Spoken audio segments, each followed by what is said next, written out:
Alexander Mackenzie was born around 1764 in Stornoway, Scotland, and he died on the 12th of March in 1820 near Dunkeld, Scotland. Mackenzie's mother died when he was a young child because of the Depression in Scotland. His father moved him and his family to New York City in 1774. Because of the American War, he was forced to stay with his family in Johnston in the Mohawk Valley before heading to Montreal, where he had attended school in 1778. The following year, he became a clerk in a small fur trading firm of Finlay and Gregory. He showed great talent in fur trading and became a partner and was in charge of a trading post. His company later joined with the NWC, and he set out for a series of expeditions to find new trading routes. During the winter of 1787, Mackenzie was assigned to the company post on the Athabasca River as a second commander to Peter Pond, who had already explored the region. Peter Pond was convinced that Captain Cook's theory that the large river that flowed west of the Great Slave Lake would provide a trade route. Pond later left the company in 1788, and Mackenzie took charge with his cousin. He established Fort Chippewyan on the south of Lake Raspa. From there, he would set out to explore Pond's route to the Pacific.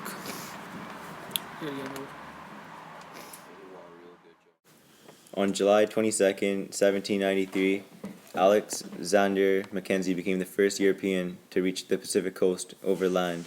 He was 30 years old when he did this. He traveled by both foot and canoe all the way from Montreal. His goal was to reach the Pacific Ocean, but instead he ended up in the Arctic. He was the first European to do this. The river he followed was named by him, and he called it the Disappointment River.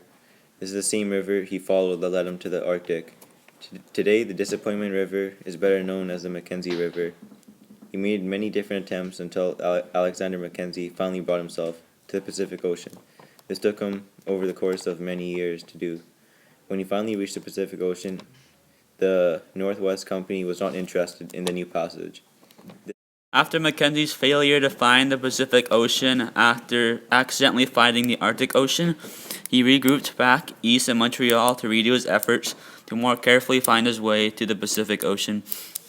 For his second voyage, he gathered a compass, a sextant, a chronometer, a telescope, and more knowledge on his navigational intelligence. All this he never had on his first voyage because he used slippery slope logic and assumed that if he followed the river, he would end up in the Pacific Ocean. Mackenzie set off with 9 men and a dog on May 9, 1793, starting on the Peace River.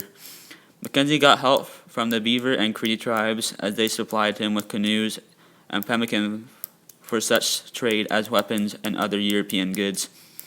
He had a lot more success along the Peace River as Mackenzie explored unknown area. The fur trade post, the Northwest Company, came in after Mackenzie explored the area to set up new posts after. Mackenzie was in high hopes of finding the Pacific Ocean. Mackenzie was given the job to find a route to the Pacific coast. On his first voyage, he ended up in the Arctic Ocean. However, he was successful on his second voyage. He became the first man to travel the whole continent. He went through the Rocky Mountains. He got help from the First Nations and crossed in late spring in 1793. Mackenzie made his way to a fork of the Fraser River. He got help from someone. However, he realized that it was taking him nowhere. He abandoned the Fraser route. Borrowing canoes, Mackenzie paddled the end of Bella Coola and the start of the Pacific Ocean.